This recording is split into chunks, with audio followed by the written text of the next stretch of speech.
Io vorrei ripetere la dottrina della Chiesa in questo, no?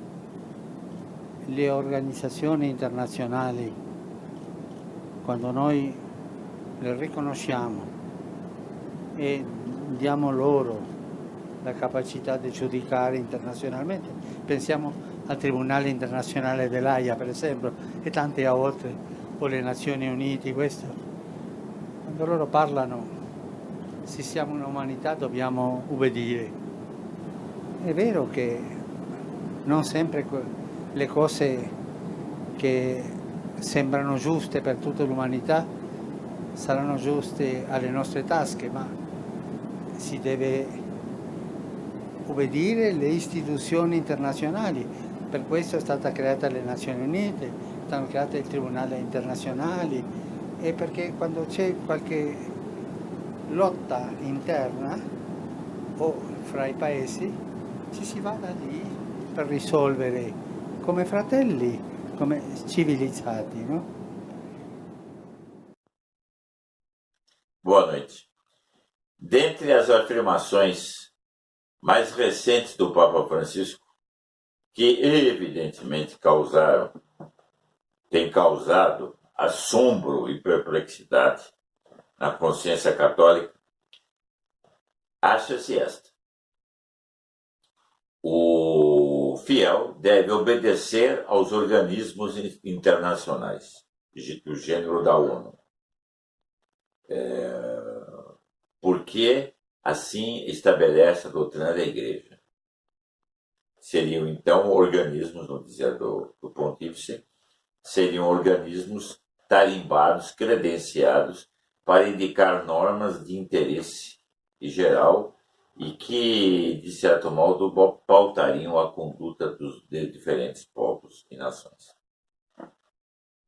Não me deterei na análise disso, porque aberra do bom senso sustentar o que está apresentado aqui.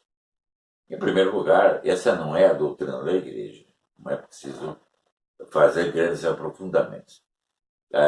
Alguém que tenha tido um mínimo de conhecimento da história e do que a Igreja sempre ensinou no passado, nós sabemos, teólogos, canonistas, historiadores, moralistas, a Igreja sempre foi a grande propulsora do direito natural, defendeu os princípios básicos do catolicismo no direito internacional, chamado direito das gentes, e sempre, invariavelmente, atuou no seguinte sentido: reafirmar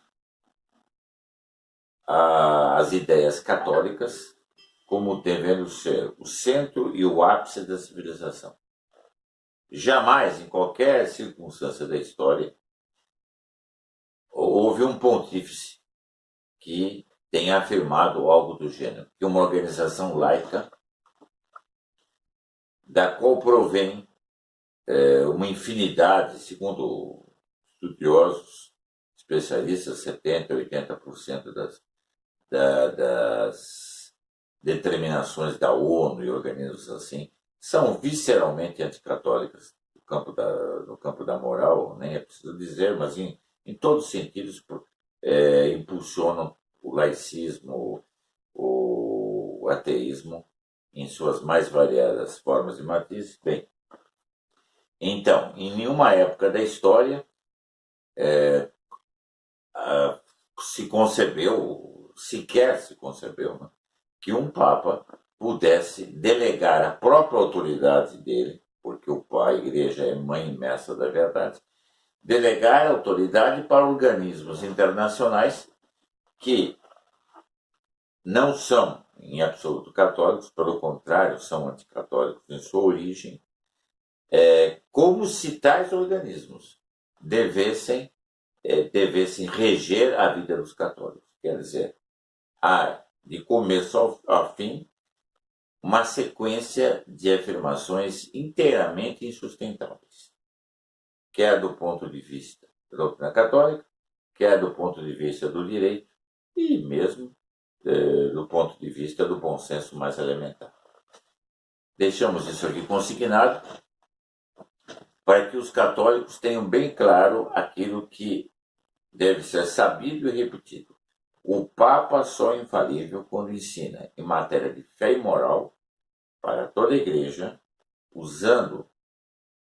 fazendo uso da sua autoridade apostólica no exercício do seu magistério, em matéria de fé e moral para toda a Igreja, manifestando a vontade de definir. Não estando nessas condições, qualquer pronunciamento, qualquer atitude, qualquer declaração, qualquer escrito papal deve ser analisado pelas vias da lógica e do bom senso. Sobretudo, deve ser confrontado, cotejado com aquilo que a Igreja ensinou sempre, do mesmo modo, em toda parte. Esse é o princípio de fé que nos vincula à tradição católica e nos dá toda a segurança de que, seguindo isso, jamais nos afastaremos daquilo que Nosso Senhor ensinou e que os apóstolos continuaram até hoje. Lembramos mais uma vez a frase de São Paulo: ainda que viesse um anjo do céu, ou que eu mesmo afirmasse o contrário do que eu estou afirmando, anátema seja que eu seja excomungado. Quer dizer, não deveria ser ouvido. Essa é a realidade. O ensinamento da Igreja é invariável. Não pode ser alterado a bel prazer desta ou daquela autoridade, desta ou daquela veleidade, desta ou daquela opinião transitória. A Igreja Católica não vai atrás do sopro da novidade. Por quê? Porque Deus é sempre o mesmo. A Igreja não muda, a teologia não muda. A moral também é expressão da vontade de Deus. Olha, a vontade de Deus não muda, logo a moral não muda. Quanto à fé, nem a dúvida. Fique então patente a todos a linha divisória.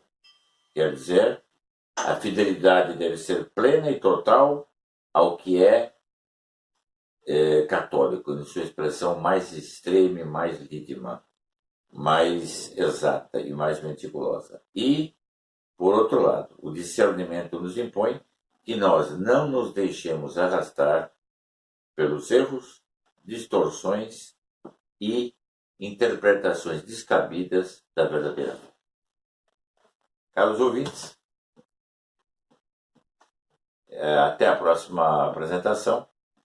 Mais uma vez, recomendo que todos se inscrevam no canal e exponham as questões que mais forem do interesse de cada um e que, evidentemente, não só atendam às perspectivas de todos, mas possam contribuir para a orientação geral em meio às borrascas que enfrentamos, que consiste no processo de autodemolição da Igreja e da fumaça de Satanás que se difunde no Templo Santo. Dizeres do Papa Paulo VI, em 1968 e 1972. Note bem, nós estamos em setembro de 2019. Não é preciso dizer mais. Boa noite a todos.